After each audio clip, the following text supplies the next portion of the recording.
Meron na naman tayo mga katiyoy friend na biling chicken balon-balunan. Ito ay aadobuhin lang natin mga kaibigan. Kaya samahan nyo naman ako mga katiyoy friend sa aking pagluluto.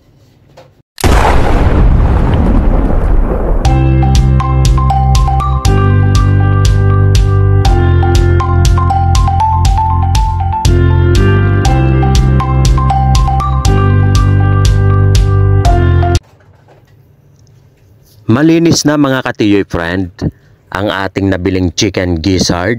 Ayan, ilagay na po natin yan sa ating kawali.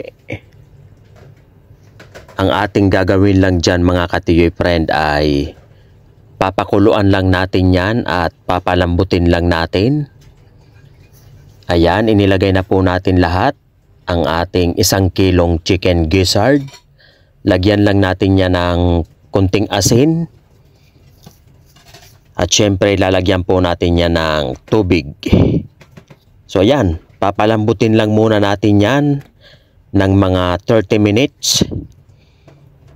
Kailangan yung konti lang ang apoy mga katiyoy. Eto na mga kaibigan. Matapos yung 30 minutes, ayan. Medyo malambot-lambot na mga kaibigan yung ating chicken balon-balunan. Kaya isasali na po natin yan sa ating mangkok. Ito na. Naka-ready na mga kaibigan yung ating chicken gizzard. Kaya sisimulan na po natin mga katiyoy friend ang ating paggigisa. Maglagay na po tayo ng mantika sa ating kawali.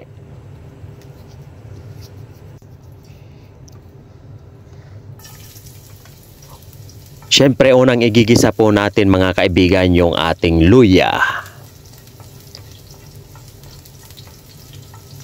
Mabango.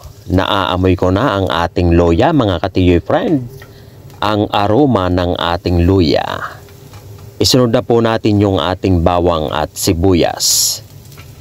Maraming bawang, maraming sibuyas ay napakasarap po niyan. Lasang-lasa yan sa ating niluluto mga kaibigan. Ayan, igigisa lang po natin yan mga kapatid. Antayin lang natin na maamoy natin yung aroma ng ating bawang at sibuyas. Ayan. Dahil medyo golden brown na yung ating mga inilagay na bawang at sibuyas at luya. Ayan, inilagay na po natin yung ating chicken gizzard. Tsak na mapaparami naman ang kain natin ito mga katiyoy friend kapag ito yung ating ihahanda sa ating lamesa. Budburan lang po natin yan ng paminta. Siyempre maglalagay tayo ng soy sauce.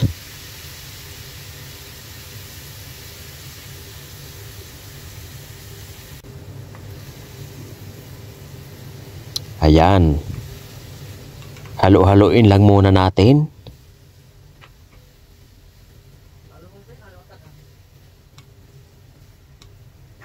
Siguradong mapaparami naman ang ating kain nito mga katiyoy friend. Kaya magluto tayo ng maraming kanin. Maglagay tayo ng tubig mga kaibigan. Ayan, 3 maliit na cup. Ayan.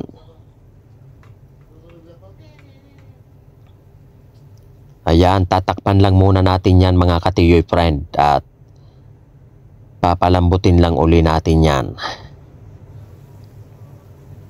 Yun. After 10 minutes, oh ayan. Wow, nakakagutom na. Kitang-kita nyo naman. Pero hindi pa po tapos ang ating pagluluto. Naaamoy ko na. Naaamoy ko na ang ating nilulutong ulam mga katiyoy. Maglagay lang muna tayo ng vinegar. Yan.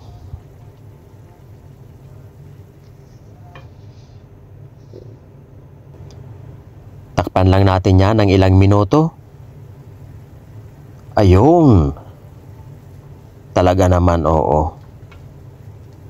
Siguradong mauubos naman ang kanin natin ito, mga kaibigan. Ilang minuto na lang ay ihahanda na natin yan sa ating lamesa. Ayan, maglagay po tayo ng oyster sauce.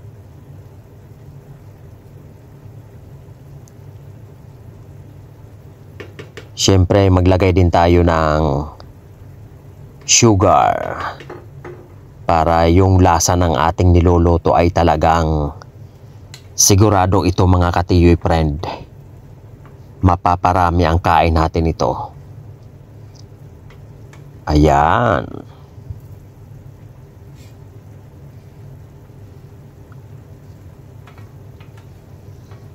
Siyempre, meron tayong sili, mga kaibigan.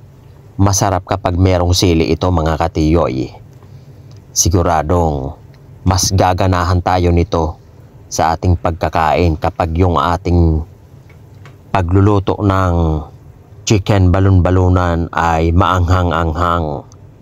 Takpan lang natin yan ng ilang minuto. Wow!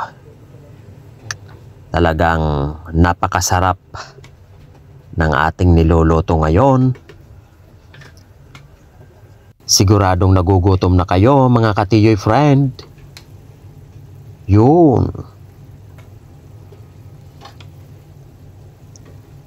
Malapit na natin itong ilagay sa ating paglalagyan at para makakain na tayo, mga katiyoy friend. Wow! Ayan. Luto na po yan, mga katiyoy. Ano pa po ang ating inaantay habang mainit pa yung ating chicken adobong balon-balunan? Let's eat!